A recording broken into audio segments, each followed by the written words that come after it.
की बोलिए, खेतेश्वर भगवान की बोलिए, सदगुरुदेव भगवान की। जगत पिता ब्रह्मा जी भगवान के चरणों में नमन, दाता खेतेश्वर भगवान के चरणों में नमन, परम पूज्य गुरुदेव ब्रह्मधाम अचोत्रा के गादीपति ब्रह्म सावित्री सिद्ध पीठाधीश्वर श्री श्री 1008 तुलसाराम जी महाराज के चरणों में नमन, डॉक्टर वेदांताचार्य ध्यानाराम जी महाराज के चरणों में नमन। बड़े ही सौभाग्य से इस बीती गांव के अंदर जो धर्म नगरी बीती, वैसे तो मेरा यहाँ पर ससुराल है, आप सब लोग सोशल मीडिया के माध्यम से मुझे देखते हैं और पूरा देश देखता है, क्योंकि मैं धरातल पर जमीन स्तर से जुड़ा हुआ वो व्यक्ति हूं जो गौ रक्षा के लिए, बहन बेटियों की रक्षा के लिए, जो बहन बेटियां भाग जाती है, आज तक 1000 से ज्यादा बहन बेटियों की जो भाग गई है उनकी घर वापसी हमने करवाई है। सोशल मीडिया के माध्यम से सभी लाखों लोग मुझे देखते हैं। और ये जहां पर भी बहन बेटियों पर संकट आता है, जहां पर बच्चियां भाग जाती है, उसका कारण है सोशल मीडिया। जब हम माँ बाप से पूछते हैं कि कैसे भागी, तो बोला इंस्टाग्राम चलाती थी। मेरा आपसे इतना ही निवेदन है कि सबसे पहले तो जो बच्चियों को 25, 30 साल की बड़ी करते हैं, वो आप नहीं करें। समय अनुसार उनको उनकी शादी अपने समाज के अंदर कर दीजिए। दूसरी बात यह है कि जो सोशल मीडिया चला रही है, घर से बच्ची कहां जा रही है, किधर जा रही है, माँ बाप की नैतिक जिम्मेदारी बनती है कि उस बच्ची का ध्यान रखे। और यह कर्तव्य बनता है, क्योंकि बहुत सारे लोग बोलते वो बच्ची तो बहुत सीधी थी, हाँ होदी सोरी ने 28 नहीं ना, अचानक किगण गई। 36 कौम के अंदर घटना आप देखते हैं सोशल मीडिया के माध्यम से। मैं खुद बच्ची जाती है, जब वो लिव इन रिलेशनशिप का डॉक्यूमेंट बना देती है, तब मैं उनको हाथ जोड़ता हूं, क्योंकि लॉ एंड ऑर्डर के मुताबिक उस बच्ची के हकदार उसके माँ बाप भी उस समय नहीं होते। इसीलिए इस बात का विशेष ध्यान रखिए।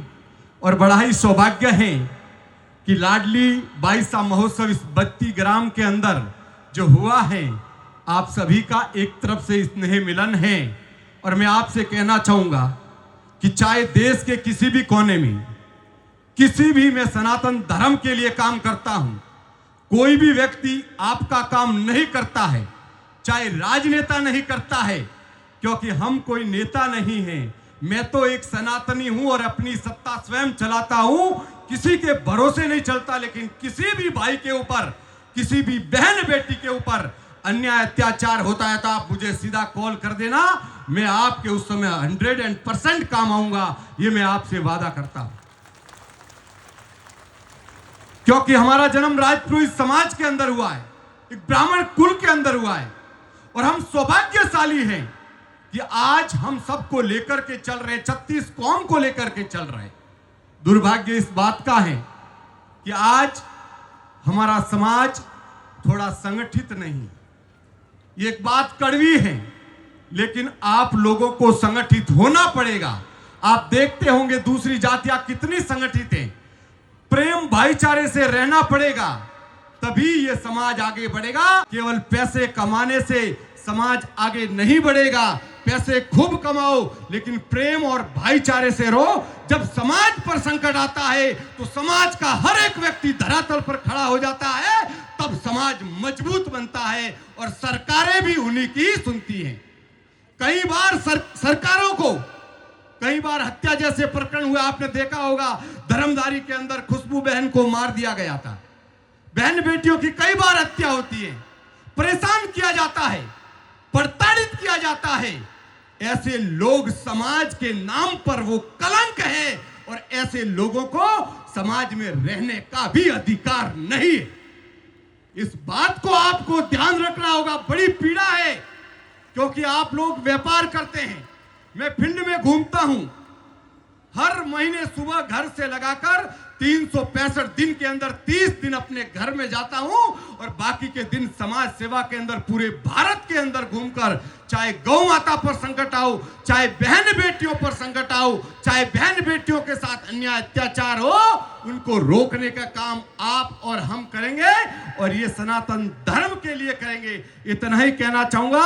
अंत में कहूंगा कि चैने नींद को त्यागो तुम, संघर्षों का मैदान छोड़ मत भागो तुम, कुछ किए बिना जय जयकार नहीं होती, कोशिश करने वालों की कभी हार नहीं होती।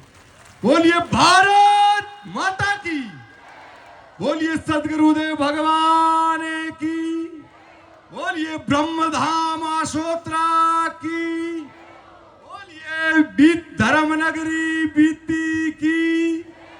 बहुत बहुत धन्यवाद सुरेश सिंह जी। आपको कहना चाहूंगा, लक्ष्य ने ओझल होने पाए कदम